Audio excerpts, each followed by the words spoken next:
Yemyeşil jeller yapıyoruz. Gözaltı maydanoz jelleri hazırlıyoruz. 20 dakika sonra çıkarttığımızda kırışıklıklar, morluklar uçup gidiyor. Hadi başlayalım. Bir avuç maydanozu aldım. Bir güzel yıkadım. Dilerseniz böyle bir sarımsak ezici suyunu alacağız çünkü. İçerisine koyup böyle sıkabilirsiniz. Havanda dövebilirsiniz.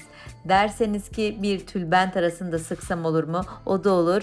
Veya ben şöyle bir avuç maydanozu aldım. Karıştırıcımın, öğütücümün içerisine attım. En basit böyle çıkıyor bence. Bir de bir yemek kaşığı dolusu gül suyu döktüm. Aynı zamanda gözenekleri sıkılaştıralım. Cildimizi ışıltılı hale getirelim istiyorum. Göz altındaki o yorgun ifade anında gidiyor. Ben bir de maskeyi kullanıyorum. Böyle hem temiz oluyor hem elimdeki ürünleri değerlendirmiş oluyorum. Temiz bir maskenin orta kısmını kestim. Tek kat halinde içerisine yerleştirdim bu rondodan geçirdiğim maydanozları ki o özünü, o güzel suyunu tamamıyla elde edebileyim. Maydanoz suyunda bulunan A vitamini ve beta karoten sayesinde cildin elastik yapısı artıyor. Cilt gençleşiyor. Aynı zamanda ciltteki kızarıklıklar ve yaralar hızlıca iyileşiyor. Gözlerdeki şişkinlik ve morluklar için en güzel, en etkili ürünlerden gerçekten birisi bu şişlikler. O koyu renk halkalar uçup gidiyor.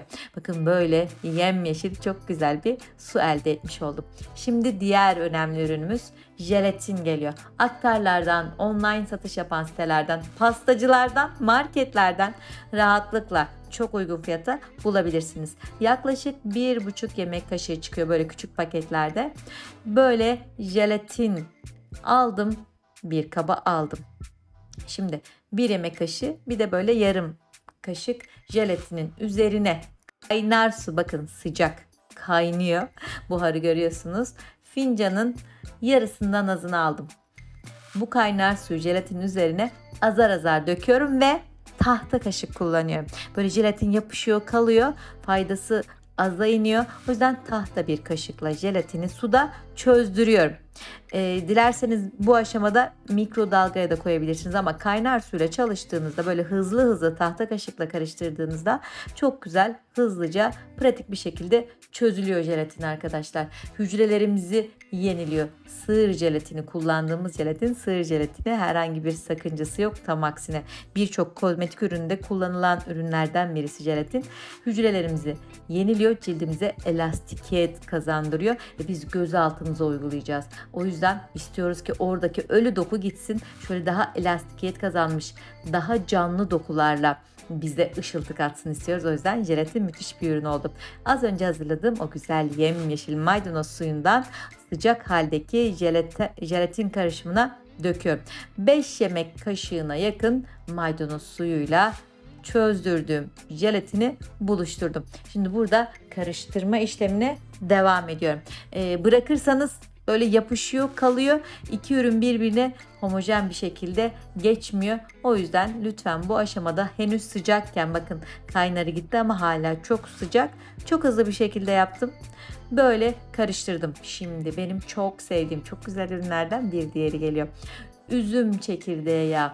Diğer tariflerimde kendiniz nasıl üzüm çekirdeği yağı hazırlarsınız onu da bulabilirsiniz. Hatta ben şöyle üst köşeye sağ tarafa link de bırakayım. Dileyen kendi üzüm çekirdeği yağını yapsınlar. Ben gözaltı için yaptığım birçok maskede, kremde kullanıyorum mutlaka.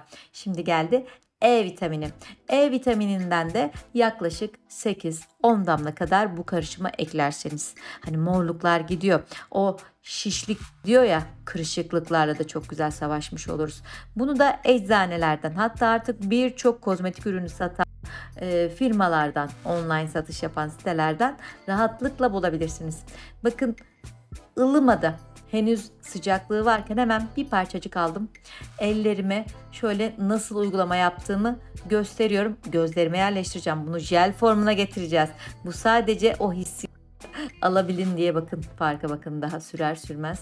Oradaki doku nasıl canlandı, tazelendi.